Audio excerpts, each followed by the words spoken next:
Assalamualaikum warahmatullahi wabarakatuh.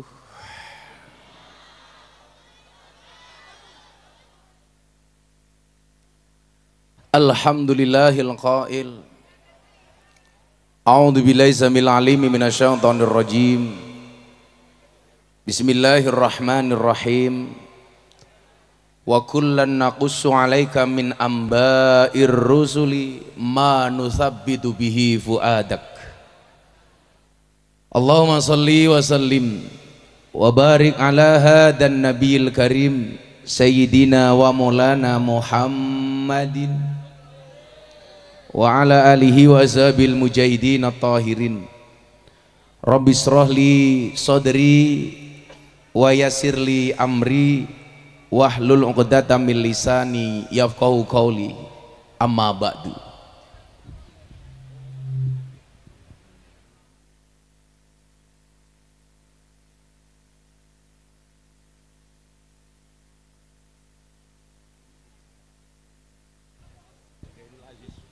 Hadratal muhtaramin, para masyayikh, para kiai, para alim ulama, para habaib, wabil khusus panjenenganipun Abah Ali Masyhuri. Beliau ini sesepuh untuk saya, selain keilmuan juga spesialis suwo. Salah satu yang mendoakan istri saya ketika divonis kanker, didoakan sama beliau yang tadinya dokter memvonis istri saya 2 tahun meninggal dunia. Alhamdulillah salah satunya atas doanya Abah Ali, hari ini istri saya sembuh total. Hampir semua doa yang dikasih Gus Ali untuk saya semuanya mustajabah, kecuali doa nambah istri. Belum terbukti sampai hari ini. Semoga beliau panjang umur, semoga beliau sehat. Segenap para kiai dan masyayikh, para sesepuh ingkang tuhu kinabekten, para pejabat yang berkenan hadir dalam semua tingkatannya yang saya hormati, segenap panitia penyelenggara wabil khusus dzurriyah keturunan Raden Qasim Kanjeng Sunan Derajat, Akhinal Karim Gus Zainul Aziz beserta keluarga dan dzurriyah yang saya banggakan. Bapak Ibu kaum muslimin wal muslimat, jamaah haul Sunan Derajat dari manapun Anda berada yang berbahagia. Alhamdulillahirabbil alamin, malam hari ini saya sowan, sudah 4 hari saya di Jawa Timur. Hari ini tadi saya menyelesaikan syuting sahur bareng Gus Miftah 5 episode, rampung baru jam 6, langsung saya berangkat ke Lamongan. Sebenarnya badan saya sangat capek, tetapi hati saya senang. Kenapa? Karena calonnya menang.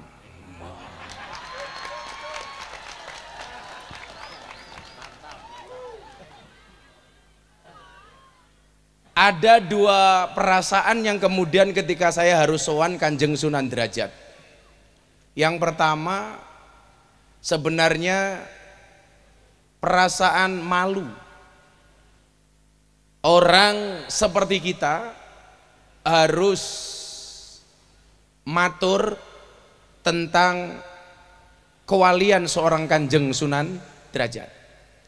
Saya tadi matur sama Gus Zainul, zaman saya dulu masih lelaku, satu tempat yang sering saya kunjungi selain Alas Purwo adalah makam Kanjeng Sunan Derajat, termasuk ke tempat beliau bertahanus di gunung sebelah sana itu. Mungkin tidak semua para ziarah pernah datang ke sana, tapi alhamdulillah saya dulu pernah naik ke tempat di mana beliau bertahanus. Ini perlu saya sampaikan kiranya karena memang Nabi sendiri saja untuk mendapatkan keyakinan di dalam hatinya itu harus banyak mendengarkan cerita Nabi dan Rasul sebelumnya. Sebagaimana tadi ayat yang saya sampaikan, wa kullan naqussu 'alaika min amba'ir rusuli ma nusabbitu bihi fuadak. Sehingga kemudian kita bisa melihat bagaimana seorang Nabi Muhammad ketika berperilaku kesehariannya itu mencontoh nabi-nabi sebelumnya. Contoh peristiwa Nabi Muhammad ketika Isra Mi'raj. Ketika beliau sowan, beliau melepaskan sandalnya. Kenapa beliau melepaskan sandalnya? Karena beliau mencontoh ketika Nabi Musa akan bertemu dengan Allah di Bukit Tursina, Nabi Musa menggunakan sandal, Allah perintahkan untuk mencopot sandalnya. Ternyata Nabi malah ditegur. Maka saya sering bilang, Pak, ada perbedaan banyak antara pertemuan Allah dengan Nabi Muhammad dengan pertemuan Allah dengan Nabi Musa alaihissalam. Contoh umpamanya sebelum saya lanjutkan, Nabi Musa itu pengen ketemu Allah, itu inisiatifnya Nabi Musa. Beliau berdoa minta ketemu dengan Allah selama 40 tahun. Yang Nabi saja yang dapat gelar ulul azmi, doanya baru dikabulkan selama 40 tahun. Baru setelah 40 tahun kemudian Allah ijabah. Apalagi kita santri. Makanya kalau kamu berdoa kadang-kadang belum dikabulkan, ya kamu bukan nabi. Makanya kalau saya selalu berprinsip, kalau kita kalah dari segi alim, kita harus menang dari segi kentir. Makanya kalau kamu ini kok berdoa minta jodoh nggak dapat, doanya dibuat simplifikasi saja.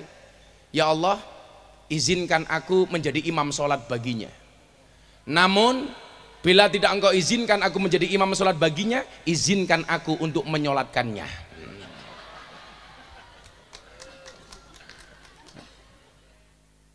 Tapi kalau santri-santri begini, insya Allah masa depannya insya Allah jelas.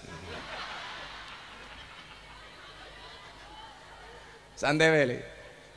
Cintamu boleh kandas tapi karirmu harus jelas. Kenapa? Karena karir yang jelas akan mengundang cinta yang berkualitas.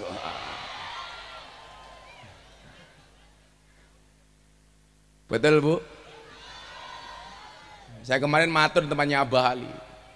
Wong lanang ganteng kira penting, sing penting duwe duit. Lah kurang ajar, kaya jenengan Gus. Kowe berarti ngelokke aku merongos, kurang ajar ta kowe.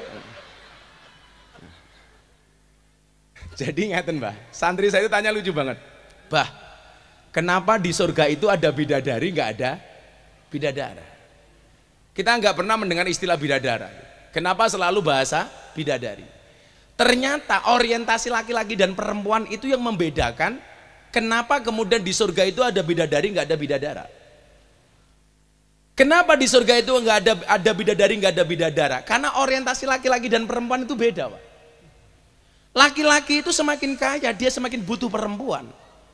Maka perempuan beda dengan perempuan. Perempuan itu semakin kaya dia tidak butuh laki-laki. Mila wong wedok ki lak wis sugih kon rabi males, ora penting wong lanang niku. Betul, Bu? Laki-laki itu semakin kaya dia semakin butuh perempuan, perempuan semakin kaya dia tidak butuh laki-laki. Nah, laki-laki kenikmatan tertingginya itu ya perempuan. Tapi perempuan kenikmatan tertingginya apa? Harta, emas dan berlian. Makanya laki-laki itu semakin kaya semakin butuh laki-laki, perempuan semakin kaya nggak butuh laki-laki. Laki-laki semakin kaya semakin nakal, perempuan semakin nakal semakin kaya. Itu loh Pak masalahnya itu. Apalagi perempuan sekarang, waduh, perempuan tuh mampu menyimpan dua pria di dalam satu hati. Wah. Tapi kamu jangan sombong, ingat laki-laki juga bisa membeli tanpa harus mencintai. Lah, modar gue.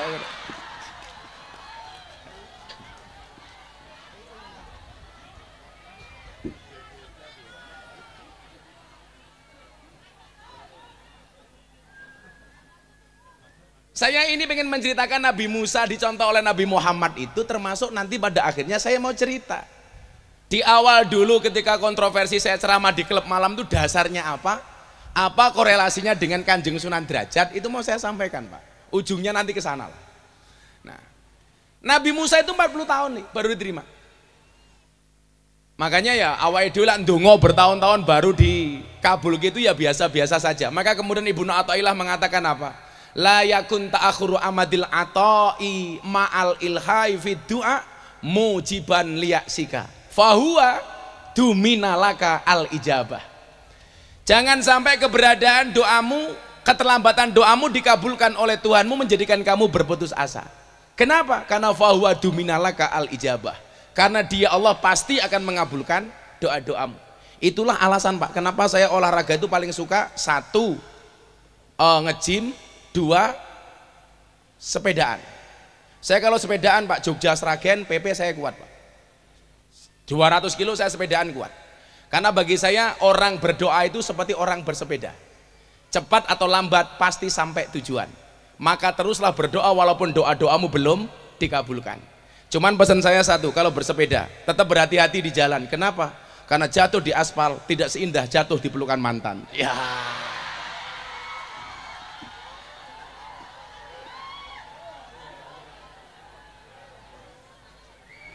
Kata-kata.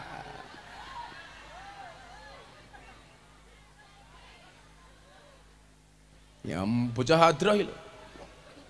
Berakit-rakit ke hulu, berenang-renang ke tepian. Mantanmu sudah ke penghulu kok kamu masih sendirian.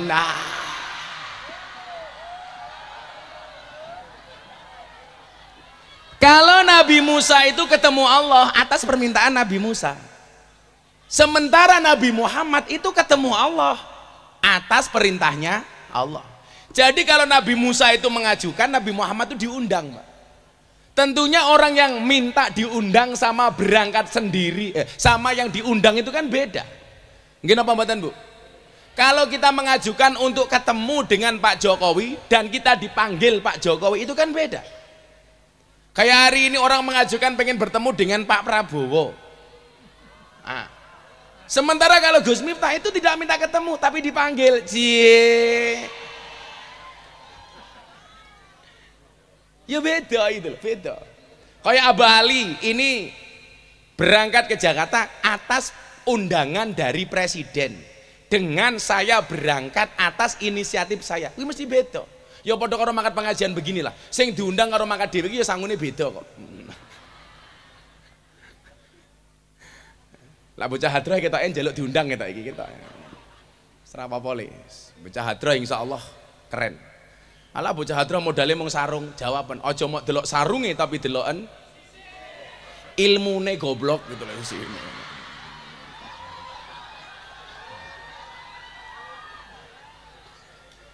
Apalagi perbedaan yang lain umpamanya Nabi Muhammad dengan Nabi Musa. Nabi Muhammad, mohon maaf, Nabi Musa ketemu Allah itu hanya di Bukit Tursina. Sementara Nabi Muhammad di Sidratul Muntaha, wis beda meneh. Nabi Musa ketika ketemu dengan Allah menggunakan sandal, ditegur sama Allah. Musa, copot sandalmu. Injak-injak bukit ini karena ini akan menjadi tempat suci karena merupakan tempat pertemuanku dengan pertemuanmu. Lah Nabi Muhammad mendengar cerita ini ketika sowan Allah Bu, sandalnya dipakai. Mohon maaf, sandalnya dicopot. Malah ditegur. Muhammad kekasihku, pakai sandalmu. Loh, saiki kiai munggah panggung karo sing ra kiai beda kok. Lah munggah panggung ki kiai sandale dienggo. Abah Ali contohnya iki lho.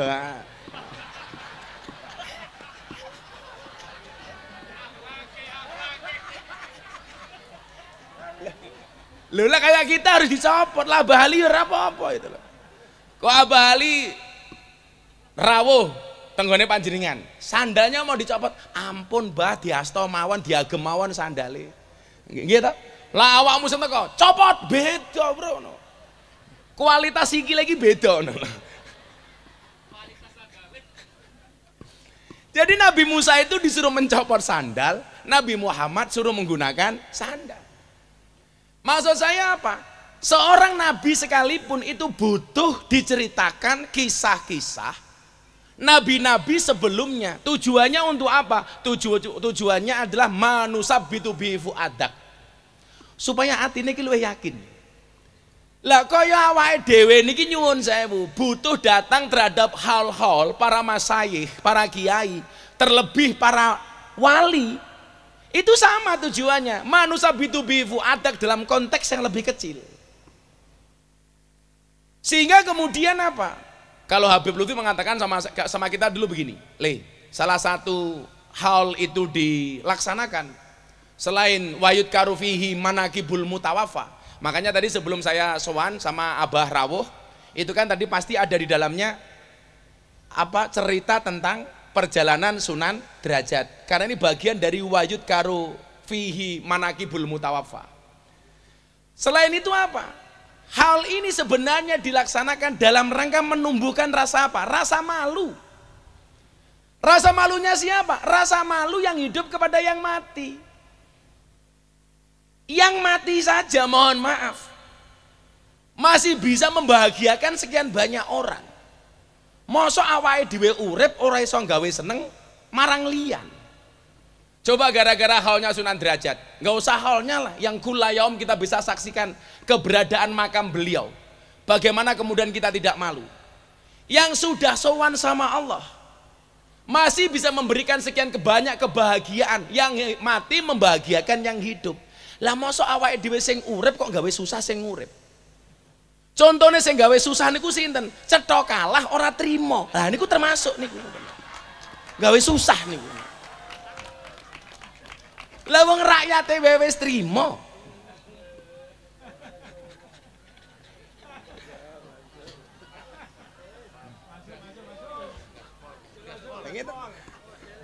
Makanya kemarin saya diundang, "Le, sesuk sahur ya." Jam piro sahur ngene jenengan, Pak? Kalau matur ngoten. Jam pinten? So haul apa sahur? Saya pengen sahur bersama. Yang ceramah sebelum sahur Gus Miftah. Jam berapa? Jam 02.58. Jamnya itu loh. Tapi sekalian sesuk bukanya jam piro? Jam Ganjar plus Anies. Hah? Maksudnya 16.24. Nah.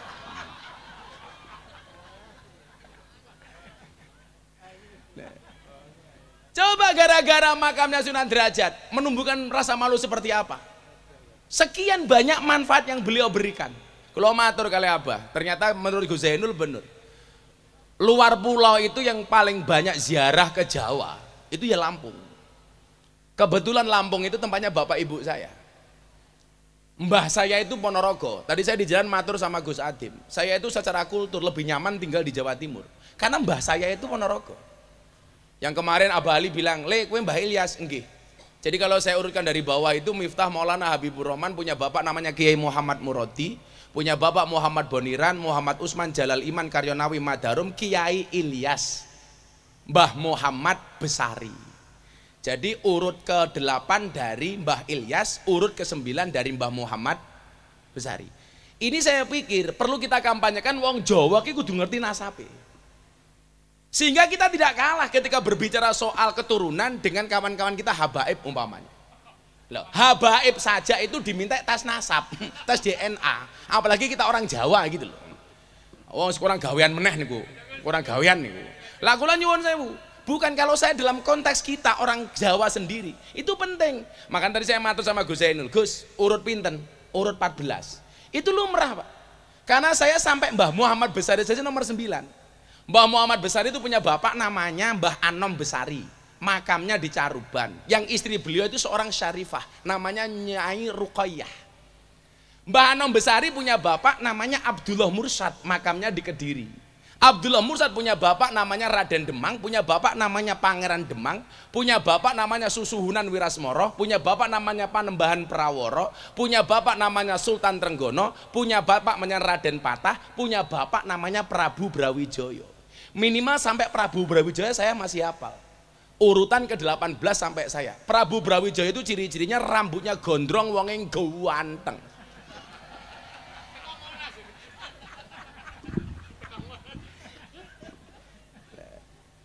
Nah, Mbah Sunan Derajat inilah yang kemudian menjadi salah satu inspirasi saya ketika saya dulu bolak-balik ke Derajat sowan ziarah seperti para peziarah yang lainnya ini, yang kemudian salah satu makalah beliau itu yang saya jadikan dasar dan asas untuk saya kemudian ngaji di klub malam dan di lokalisasi, Pak.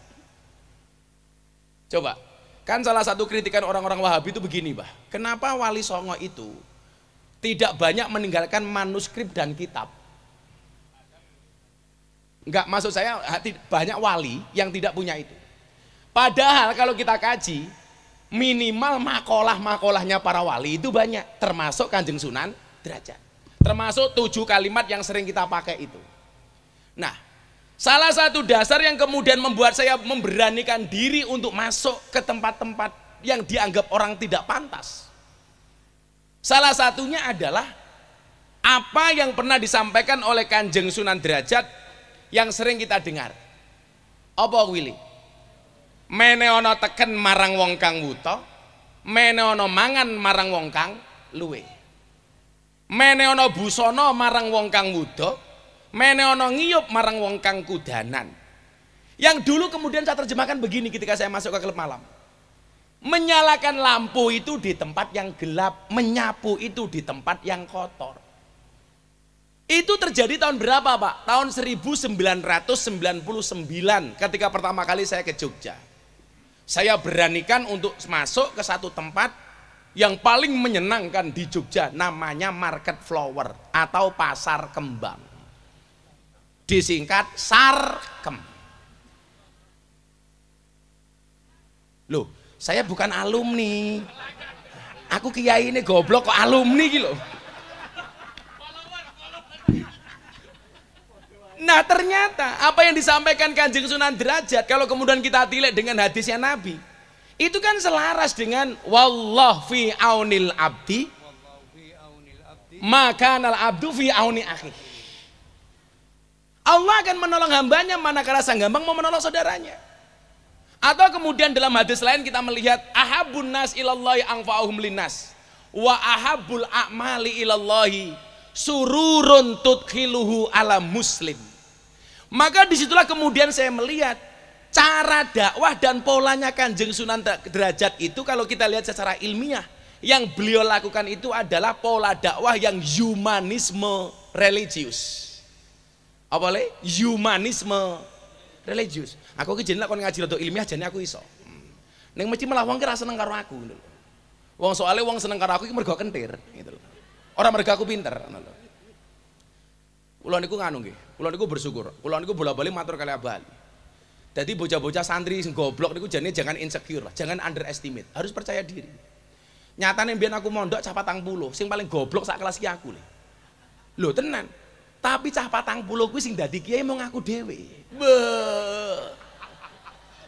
Sing 39 Pak nggih, mboten dadi kiai. Ngarit gitu loh. Saiki malah aku anyar gelarku AKBP. Aku kiainya Bapak Prabowo.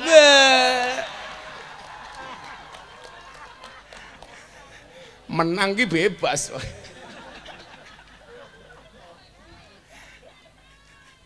Oke, gas. Ngelak ana wong ngelak ki ala Miftah goblok tak jawab sorry nggih. Coba. Pola dakwah humanisme religius ini apa? Memanusiakan manusia.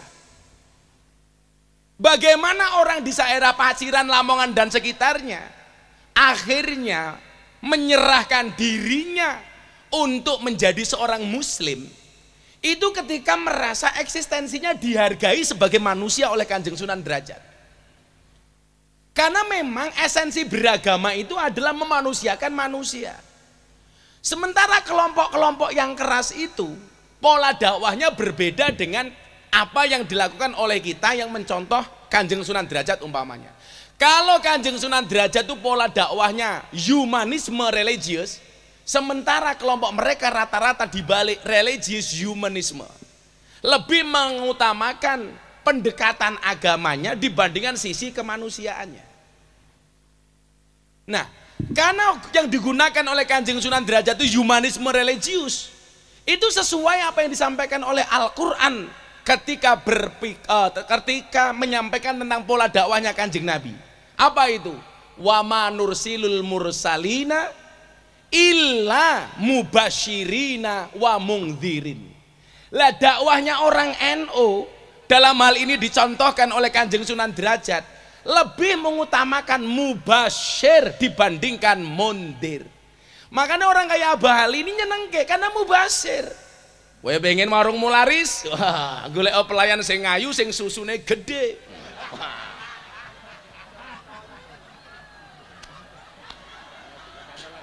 Sing iso nggih cantolan kopiah. Benisu mesti cah Lamongan moro. Oke gas.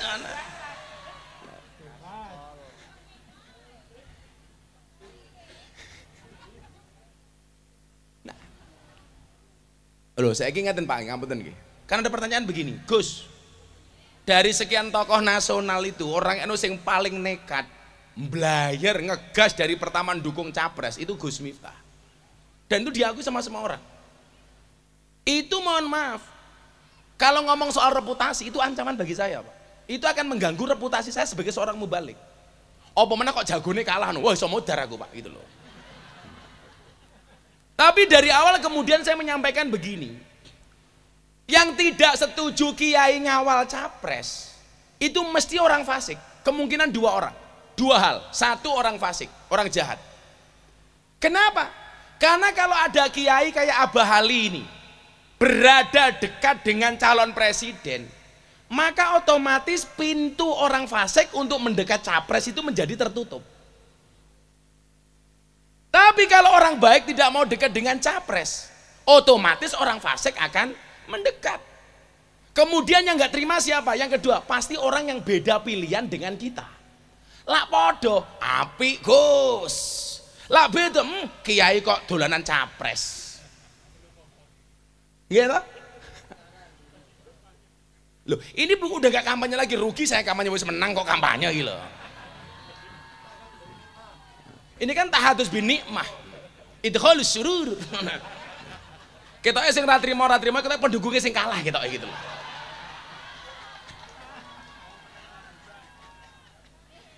Seri Nah, persoalannya begini Pak. Ini untungnya kenapa kiai-kiai Ahlus Sunnah kayak Abah Ali itu berada di lingkungan capres. Coba Anda lihat, saya sering matur. Sikapnya Pak Prabowo 2014-2019 memang banding karo 2024. Beda Pak. Biyen atos Pak. Wong skillnya ulama-ulama atos kok. Loh, baru sadar ya. Dulu Pak Prabowo 2014-2019 itu keras Pak. Galak. Kenapa? Karena di sekelilingnya ini orang-orang keras. Bangsa FPI, HTI, 212. Malah kaya Wiro Sableng tak? Gitu loh. Coba sekarang Pak Prabowo itu kelihatannya apa? Gemoy. Ayo. Santuy. Lah, kiai ini model Abah Ali kok kepiye tak? Iya tak? Makanya kan beliau mas kita. Calon presiden sing paling cerdas kuwi Anies. Sing menang Prabowo. Sing paling bulet. Aku rawani neruske aku, sumpah aku. Maka benar apa yang kemudian disampaikan oleh Ibnu Athaillah. Apa? Latas habman la yunhiduka haluhu wala yadulluka 'alallahi maqaluhu. Artinya pola seseorang itu tergantung sahabat orang-orang yang ada di sekitarnya Pak. Hari ini nyuwun sewu, ketika ada sekian banyak kiai Ahlus Sunnah di sampingnya Pak Prabowo umpamanya, kita punya harapan gambaran istana ke depan itu tetap Ahlus Sunnah. Coba Anda bayangkan kalau kemenangan Pak Prabowo sekarang di sekelilingnya itu orang-orang Wahabi Pak, sing wong sing cangkeme atos. Ayo, nanti pas pampres begitu ada orang datang, takbir, lah cilaka Pak. Ayo. Kalau sekarang full senyumin saja. Lah, ya beda meneh kuwi.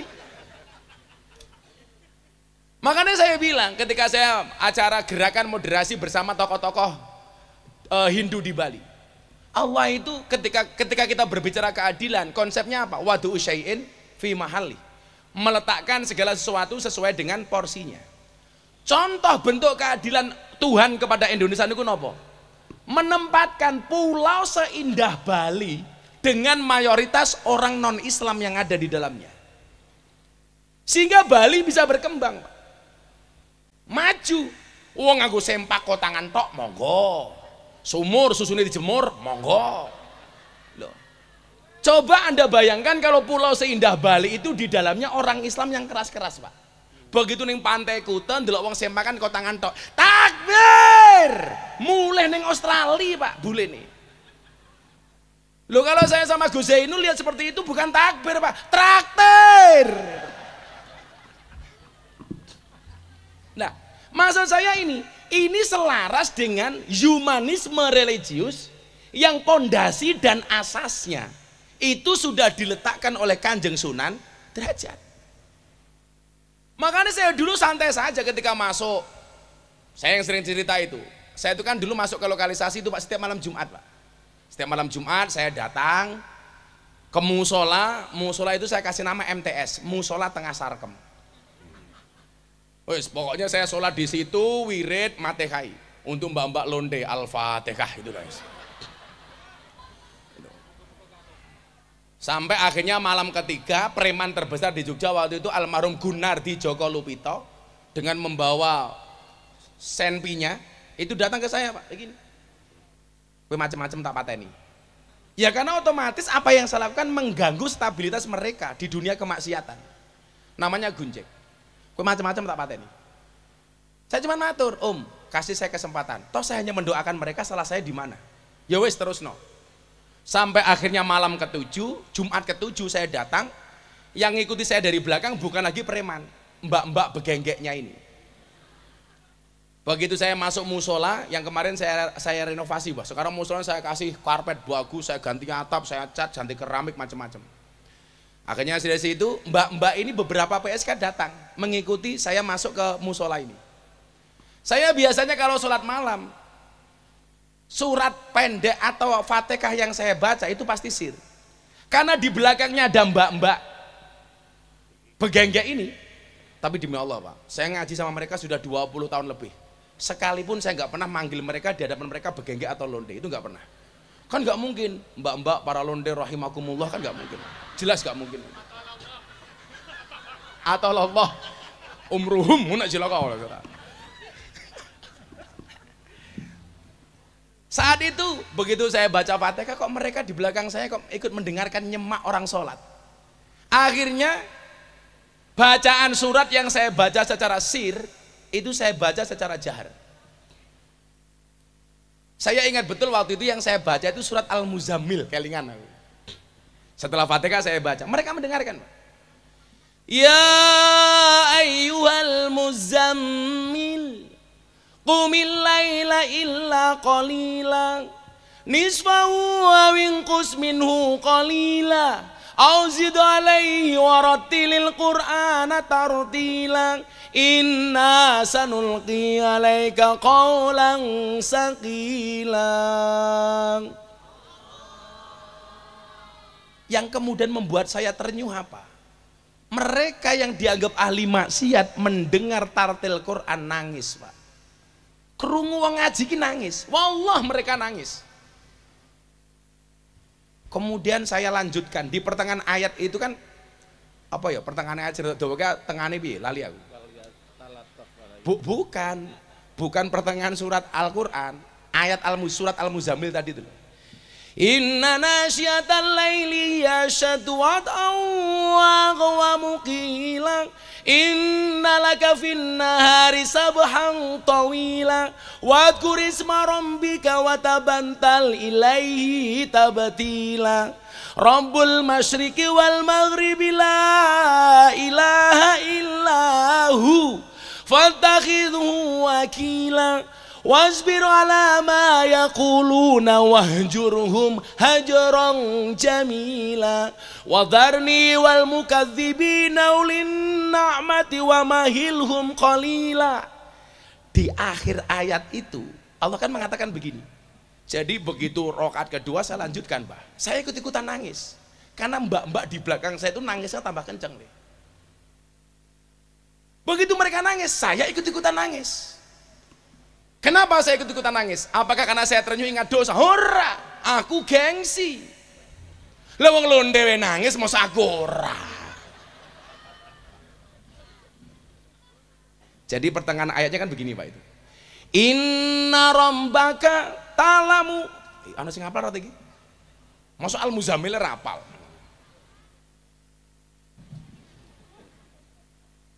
Wah, rasih tak sangoni we. Duitku oke lagi ini Prabowo kok. Malah kul huwailek lho. Orang ngono meneh bedane beda meneh ning Yogya ana. Imame bar Fatihah inna, tapi lali arep inna apa? Inna. Meneng meneh. Inna akhirnya makmu memburi bengok banget. Inna lillahi wa inna ilaihi rajiun. Di akhir ayat itu kan Allah mengatakan apa?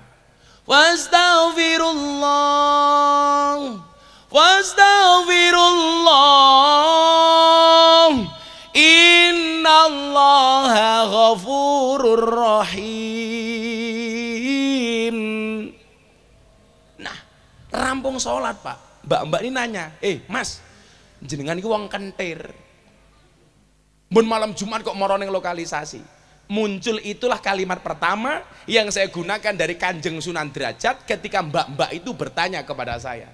Tapi waktu itu bahasa saya apa? Wenono ageman marang wong wudo, wenono tongkat marang wong wuto. Yang itu intisari dari Kanjeng Sunan Derajat. Maka saat itulah kemudian mereka bilang, Mbok Gus Miftah ngaji di sini. Nah, itu terjadi tahun 1999. Maksud saya apa? Kalau hari ini orang mengenal saya, asbabnya ya salah satunya Kanjeng Sunan Derajat yang memunculkan bagi saya keberanian untuk mengambil resiko. Karena kan gak semua orang berani Pak. Makanya kemarin saya sampaikan, kula saya ini dakasura rohusa ilal adaba. Segala sesuatu kalau jumlahnya itu banyak pasti murah kecuali adab. Makanya anak-anak santri itu kalau pengen mahal gampang, jadilah yang sedikit. Karena barang itu kalau sedikit pasti langka, kalau langka pasti antik, kalau antik harganya mahal. Kiai ki oke le, sing ngurusi lonte jarang. Sopo? Gus Miftah. Berarti Gus Miftah kiai? Kiai larang goblok.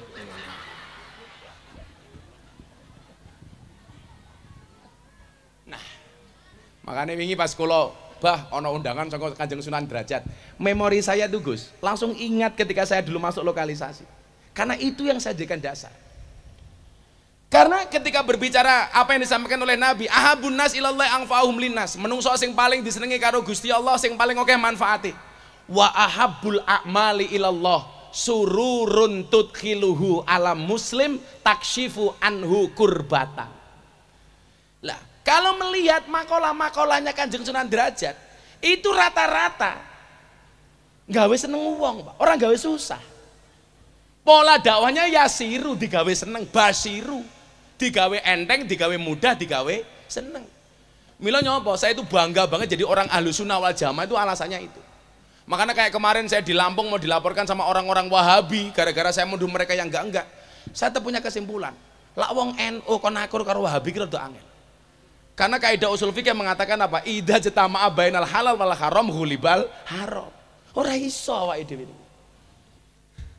Ola piye-piye daging babi karo daging wedhus dadekke siji, sing menang kuwi daging babi. Kok ana banyu putih dicampur karo ciu, sing menang ya ciu. Maksud saya apa? Ini yang satu pengasong Ahlussunnah bangsa tahlilan manakiban sak piturute, sementara yang satu menolak. Inilah dadi lak yo angel. Sing siji seneng manakipan, sing siji ora. Sing siji seneng tahlilan, sing siji ora. Ya wis selawatan dhisik yo. Iki vokalis yang memangan iki lho ya Allah. Wah, kowe ngempet ceplak. Panesan wetenge gedhe. Aja lemu-lemu. Wong lanang ki wetenge gedhe biasanya manuke cilik. Mangan. Bapak NU Ibu Mus sing banter di muslimat sing bangga no. Limet.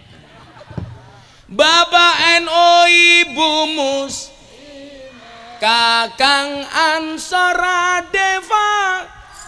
Adevataya tahlilane saben malam mulai tahlilan padha nggawa rahmat. Pantes mangan wae mau pikir berkat. Tahlilane saben malam mulai tahlilan padha nggawa salatullah salamullah ala toha rasulillah rasulillah salatullah salamullah ala yasin habibillah salatullah salamullah ala yasin habibillah. Yen wis mati bondo ramelu bojo ayu wis ana sing nemu sing ning kubur rasane lara anak bojo ra tau ndonga sing ning kubur padha tangisan anak bojo rebutan warisan ala yasin habibillah. Bocah cilik diulang ngaji seso yen gedhe dadi kiai urip pisan aja mung dolanan ayo sregep nderek pengajian urip pisan aja mung dolanan ayo sregep nderek sholawatan salatullah salamullah ala rasulillah rasulillah salatullah salamullah ala yasin habibillah salatullah salamullah ala yasin habibillah. Sallu ala Nabi Muhammad.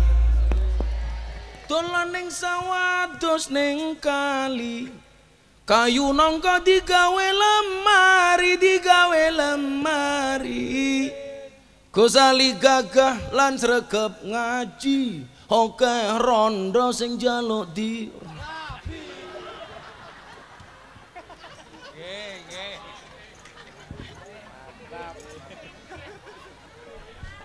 kualat aku lho kan nganu to doaul mar'i li akhihi ka duaihi li nafsihi.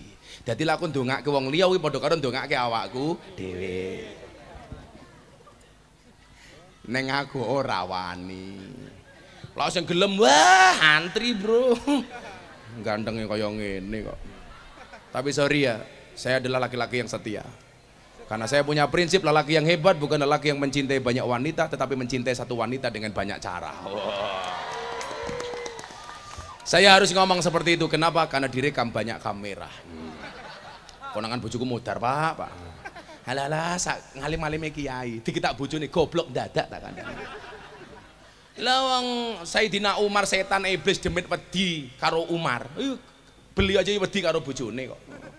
Mila lah ana wong Lamongan bojone galak niku insyaallah dua kemungkinan. Kemungkinan pertama Anda akan diangkat menjadi walinya Allah seperti Umar. Amin. Atau kemungkinan kedua min alamatil setruk.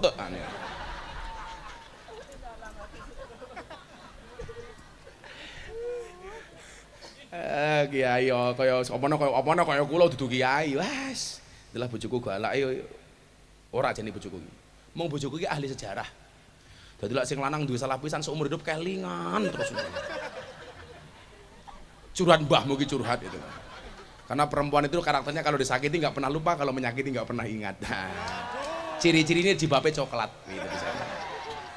Terakhir sebelum Abah Ali dawuh, mungkin satu dalil yang perlu saya sampaikan, jangan gampang menghakimi orang lain dengan perbuatan dosanya. Ruyan al-Imam Malik annahu kana yaqul la tangzuru fi dzunubin nas ka'annakum arbabun. Janganlah kalian lihat dosa manusia seolah-olah kalian adalah Tuhan. Wangduru ila dzunubikum ka'annakum abidun. Lihatlah dosamu sendiri seolah-olah dirimu adalah budak. Farhamu ahlal bala. Sayangilah orang-orang yang terkena musibah. Wahmadullah alal afiyah. Pujilah Allah atas keselamatan. Wa iyyaka an taqul hada min ahlin nar. Janganlah sekali-kali kau mengatakan orang ini adalah ahli neraka. Wa hada min ahlil jannah, dan ini adalah ahli surga. La tatakabbaru ala alil maksiyah. Janganlah kamu sombong dengan ahli maksiat. Bal ud'ullah lahum bil hidayah war rasyad. Tetapi doakanlah mereka supaya mereka mendapatkan hidayah dan petunjuk. Makanya sing kula agem niku tak cekeli tenanan niku dawuhe Gusmi. Pandanglah orang lain dengan kacamata hakikat, pandanglah diri sendiri dengan kacamata syariat. Pandanglah orang lain dengan kacamata hakikat supaya kita tidak gampang menyalahkan mereka, menghakimi mereka. Tetapi pandanglah diri sendiri dengan kacamata syariat supaya kita lebih berhati-hati dan waspada. Kula ngapunten, Mbah, kula ngapunten nek diarani kula niku salah. Orang baik itu rata-rata egois nih. Yaitu tadi yang dikatakan oleh Imam Malik. Hada min ahlil jannah, hada min ahlin nar. Contohnya apa, Pak? Saya itu pernah ngaji di klub malam di Jogja. Nunggu teman-teman yang lain datang, Pak. Itu duduk di depan kafe. Ada rombongan jamaah berangkat pengajian naik mobil pickup. Mbak-mbak Purel yang sama saya waktu itu. Lah ning Lamongan jenenge apa ya? Bukan, Purel itu pemandu karaoke. LC, PK, PL. Kalau di sini Purel lah, perempuan rela diusel-usel. Yang mereka kerjanya di puskesmas, pusat kesenangan mas-mas. Yang dilakukan adalah karaoke, kata rock dibuka oke. Niku nyuwun sewu, Mbah. Begitu ini liwat pengajian niku nyuwun sewu, Gus Zainul. Mbak-mbak Purel ini mengatakan apa sama saya? Bah, doakan saya ya. Mudah-mudahan satu saat saya bisa seperti mereka, malam hari berangkat pengajian tidak bermaksiat seperti sekarang. Saya mendengar kalimat mereka itu nangis. Aku langsung ngelus dodone bojoku. Ya Allah, luar biasa ini orang. Satu saat saya nganter kiai-kiai dari luar kota, lewat jalan Magelang melewati klub malam karaoke Dugem. Ada mbak-mbak berpakaian seksi. Kiai yang saya derek ini ustadz-ustadznya ngomong apa sama saya? Dasar kalau Gus ahli maksiat. Bengi-bengi ngumbar aurat mendatangkan murkanya Allah. Saya kemudian berpikir begini, ahli maksiat memandang orang baik dengan kacamata kasih sayang. Sementara orang baik, orang yang dianggap baik memandang ahli maksiat dengan penuh kebencian. Bukankah kemudian kita ingat alaihissallahu bihakamil hakimin. Allah itu menciptakan manusia untuk saling mengenal dan menasehati, bukan untuk saling menilai dan menghakimi. Celakanya apa? Inilah diterjemahkan makalah Mbah Sunan Derajat itu mesti wakil banget. Celakanya apa? Seringkali kita menjadi hakim dan jaksa bagi kesalahan orang lain, tetapi menjadi pengacara bagi kesalahan kita sendiri. Kalau ada orang lain salah, kita hakimi, kita tuntut, kita eksekusi. Tetapi kalau kita salah, membela diri. Kulo ngaji, Bah, teng Cikarang, teng Bekasi mau pindah ke Cikarang, lewati lokalisasi di daerah Kalimalang. Emplek-emplek nih kula. Kaca mobil saya buka. Niku mbak-mbak lokalisasi langsung bengok, Gus Miftah, mampir, Bah. Gitu. Apakah saya mampir? Saya datang. Dok, ngumpul. Berapa yang masuk malam hari ini? 100 orang, Bah. Mau nggak pengajian sebentar? Wah, mau, Bah, ngumpul 100 PSK. Saya ngomong sebentar. Setelah itu apa? Yang saya bacakan cuma satu ayat dalam surat Az-Zumar. Qul ya ibadiyalladzina asrafu ala anfusihim la taqnatu mir rahmatillah. Innallaha yaghfiru dzunuba jami'a innahu huwal ghafurur rahim. Rampung ngaji mereka saya tanya, Dok, rata-rata kalian semalam dapat berapa minimal? 200.000, Bah. Semalam minimal kamu bawa uang berapa? 200.000. Oke, sekarang perjanjian sama saya. Nopo, Bah? Semua mbak-mbak yang hadir saya bayar 200.000. Saya sedekahi 200.000. tapi syaratnya satu. Nopo Mbah? Setelah saya kasih uang 200.000 semuanya pulang, besok pagi bangun sholat subuh. Setuju? Setuju. Kalau ada duit kabeh Pak, 200.000. Nyoh. Selesai, waktu itu saya masuk mobil. Kiai yang jemput saya ini ngomong apa sama saya? Mubadir Gus. Saya waktu itu mikir, sing dimaksud mubadir ki apa? Mubadir bar takai duit saya iki leren sesuk kerja meneh, apa mubadir tak bayar tapi rata keloni. Maksudnya apa Kiai? Mubadir Gus.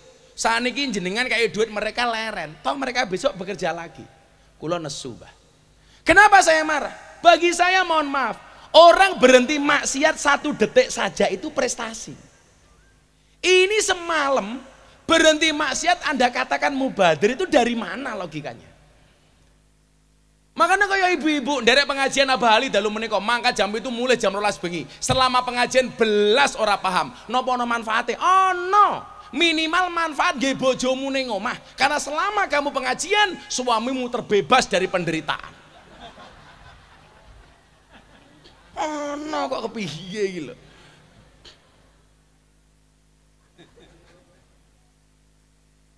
Lha kaya ana mbak-mbak PS kan Pak sedo, Mbah saya layat kon ndongake. Ya saya layat ndongake.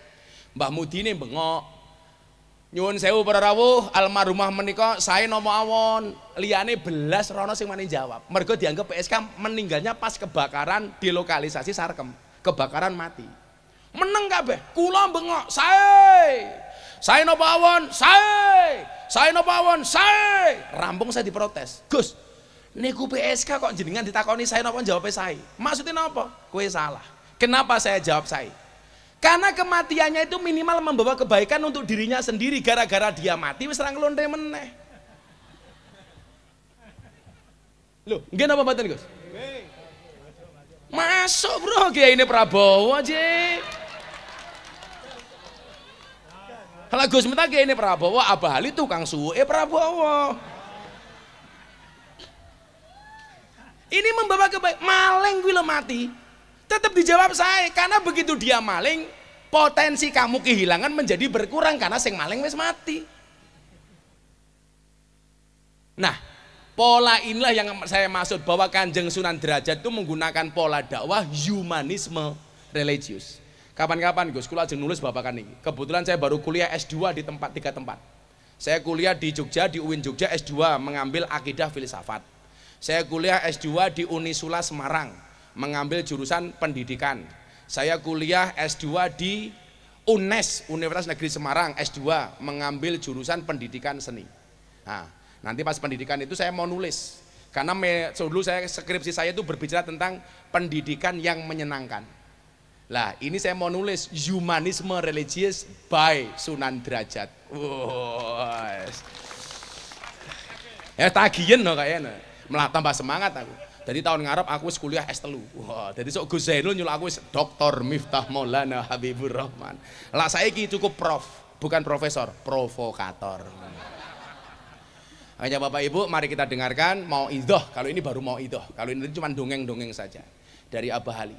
Cuman pesan saya cuma satu, yang sering kali saya sampaikan, jangan pernah menghina pendosa seolah-olah kita tidak pernah berbuat dosa. Bahkan ahli maksiat pun masih boleh masuk surga selama dia mau bertobat. Karena pada hakikatnya surga dan neraka Allah ciptakan sama-sama untuk ahli maksiat. Allah ciptakan surga untuk ahli maksiat yang mau bertobat, dan Allah ciptakan neraka untuk ahli maksiat yang tidak mau bertobat. Terima kasih. Assalamualaikum warahmatullahi wabarakatuh. Waalaikumsalam warahmatullahi wabarakatuh. Kepada Gus Miftah Kiai Haji Miftah Maulana Habibur Rahman Yogyakarta dihaturkan banyak terima kasih. Kaum muslimin muslimat, para masyayikh, jamaah istighosah dan pengajian akbar Haul Raden Qasim Sunan Derajat ke-514 yang dirahmati oleh Allah, marilah kita dengarkan mau'izatul hasanah selanjutnya yang dirangkai dengan barokah doa oleh beliau Kiai Haji Agus Ali Masyhuri Sidoarjo. Dumateng panjenenganipun Abah Ali wekdal kula sumanggaaken. Sallu ala Nabi Muhammad.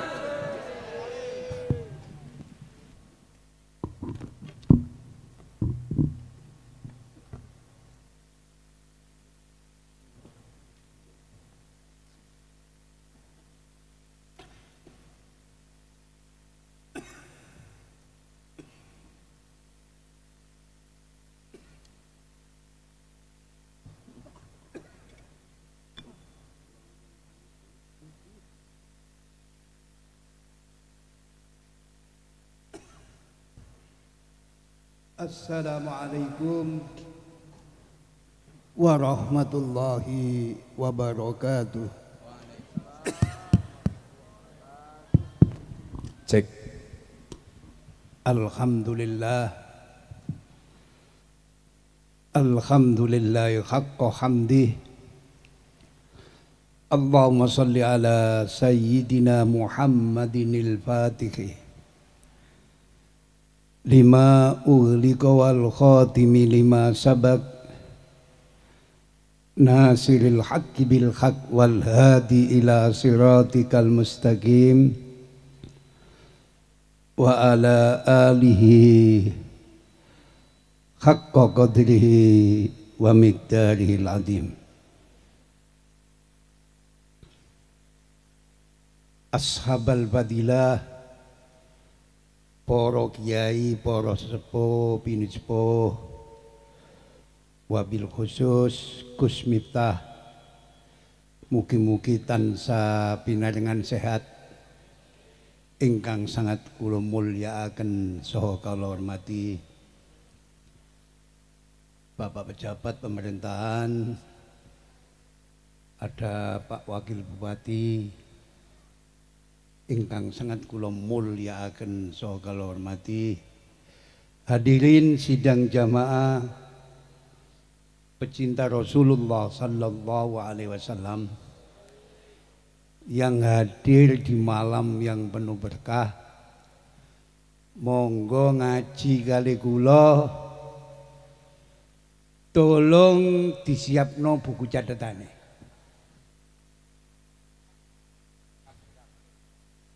Pertama, saya mengambil apa yang disampaikan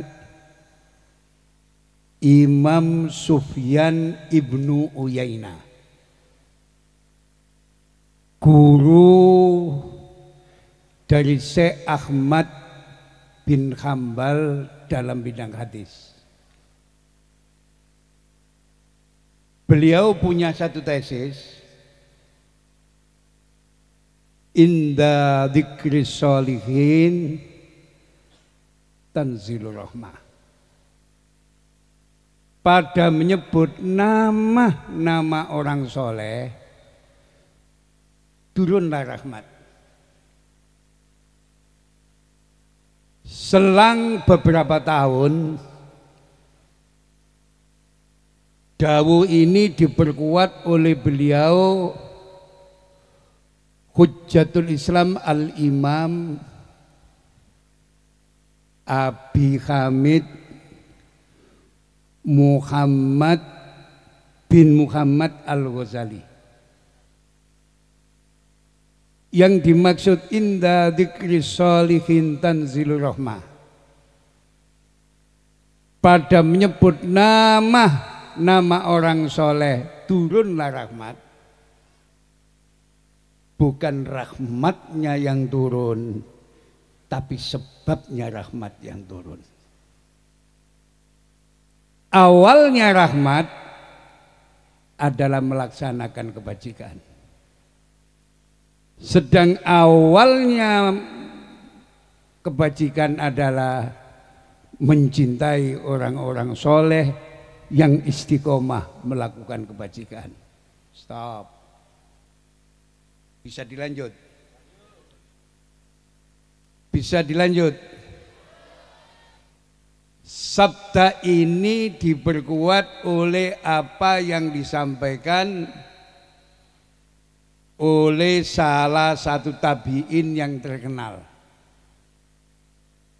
Ibnu Sirin. Inna hadal ilma dinun fanduru amman ta'khuduna dinakum. Allahumma sholli ala Muhammad. Sesungguhnya ilmu ini, ilmu sanad adalah agama. Maka lihatlah dari mana kamu mengambil agama kamu. Allahumma sholli ala Muhammad.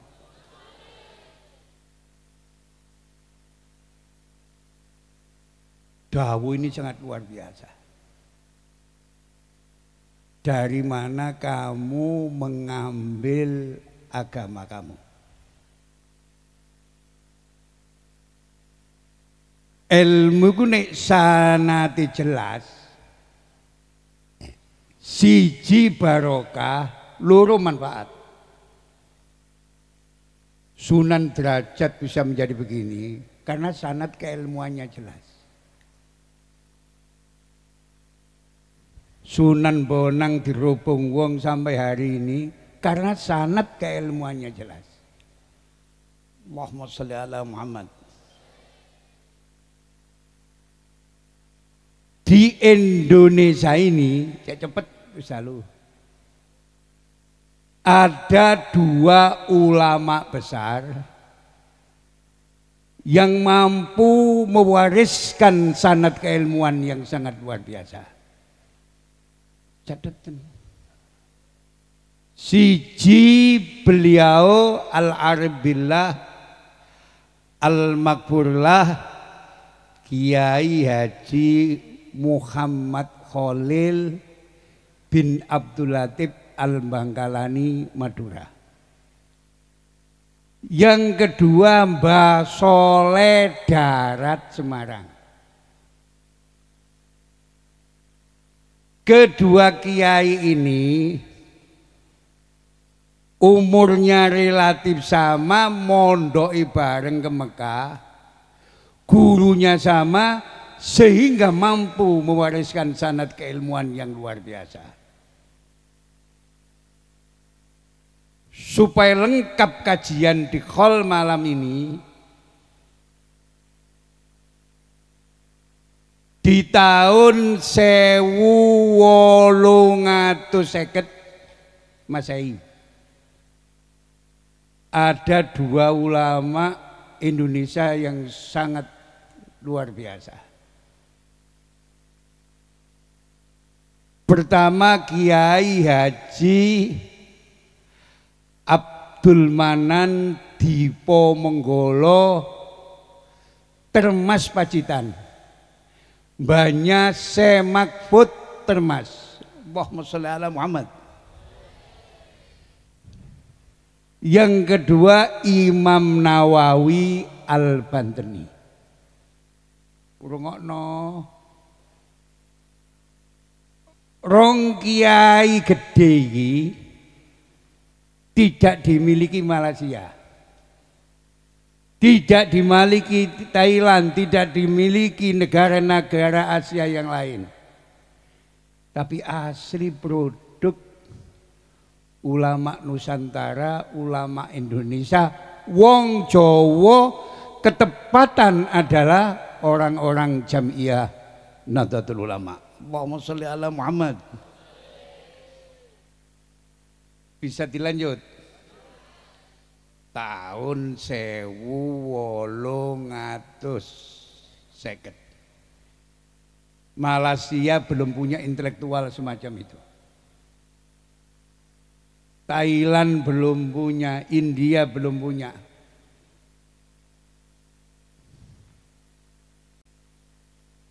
Adapun murid-murid beliau, pertama murid Hadratus Syekh Kiai Haji Muhammad Khalil bin Abdul Latif adalah KH Hasim As'ari, seorang pendiri pondok pesantren Tebuireng Jombang, seorang pendiri Jamiah Nahdlatul Ulama sekaligus sebagai pahlawan nasional. Top marko Kotop. Belum ada. Ngedekno pondok, Nduk. Zaman penjajahan gak gampang. Mendirikan sebuah organisasi gak gampang. Tapi beliau Mbah Hasyim mampu mengukir prestasi dan prasasti. Contoh, dalam pertempuran 10 November saja Mbah Hasyim bisa ngerahkan pasukan 30.000 santri untuk jihad mempertahankan kemerdekaan di Surabaya. Allahumma sholli ala Muhammad. Tidak ada.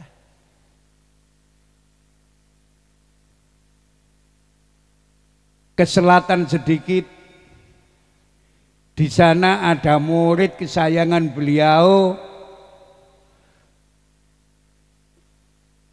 KH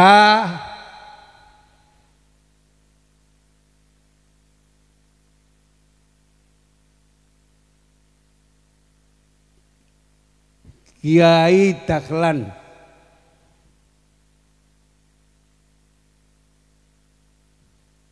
Yang mampu mengukir prestasi Minhajul Abidin sing lembute ngutasawufe diperes dadi Sirajut Thalibin dari Syekh insyaallah Iksan bin Dahlan Jampes Kediri. Wong NU.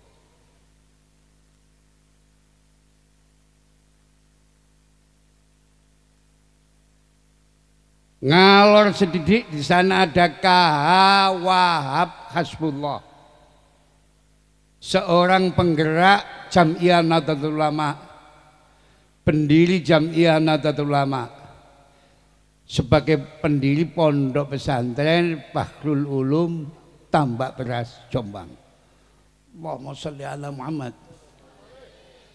Balik ke selatan, di sana ada KH Romli, Kiai Romli, insyaallah seorang mursyid Toreko Qadiriyah Naksabandiyah dari Rejoso Peterongan Jombang.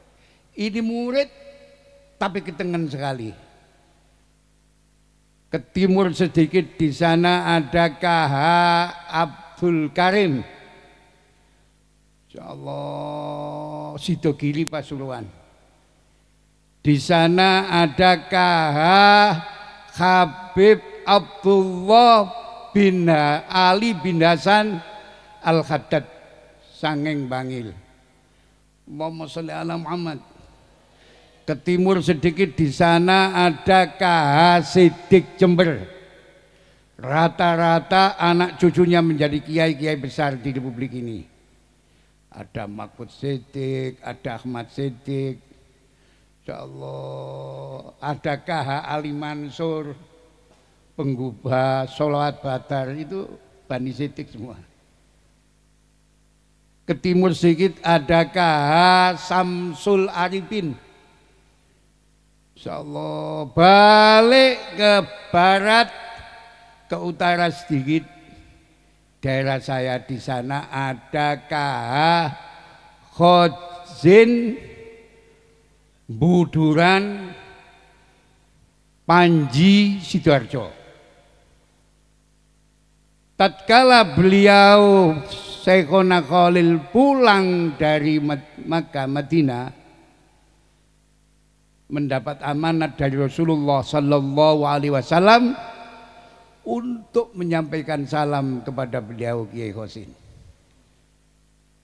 Dengarkan, wong diuluki salam Kiai Hamid Tekramat wong. Iki sing kirim salam iki Rasulullah Sallallahu Alaihi Wasallam. Dikoleh ketemu satu watot jelo ben salame kula tirami. Allahumma sholli ala Muhammad. Di sana ada KH Yakub Buduran Panji Sidoarjo. merupakan kiai konglomerat pada zamannya. Coro saiki eling Khairul Tanjung, rata-rata masjid jami di Jawa Timur, di sana ada jayanya Kiai Yakub Panji. Allahumma sholli ala Muhammad. Termasuk masjid jami Sidoarjo. Ikut bukan bangunannya Pemda, tapi jayanya Kiai Yakub Panji. Allahumma sholli ala Muhammad. Kula dongakno sugih kabeh ning Kiai Yakub. Allahumma sholli ala Muhammad. Adapun murid dari beliau Mbah Soleh Darat termasuk R.A. Kartini, termasuk H.O.S. Cokro Aminoto. Otot delok Cokro iso maca kitab iki. Termasuk K.H. Ahmad Dahlan, pendiri Muhammadiyah. Ya Allah. Mulai konco-konco NU Muhammadiyah gak usah tukaran. Iku tunggal guru. Bahkan secara nasab kedua-duanya adalah dzurriyyah dari Sunan Giri Gresik. Allahumma sholli ala Muhammad. Allahumma sholli ala Muhammad. Bisa dilanjut? Bisa dilanjut? Inna hadal ilma dinun fanduru amman ta'khuduna dinakum.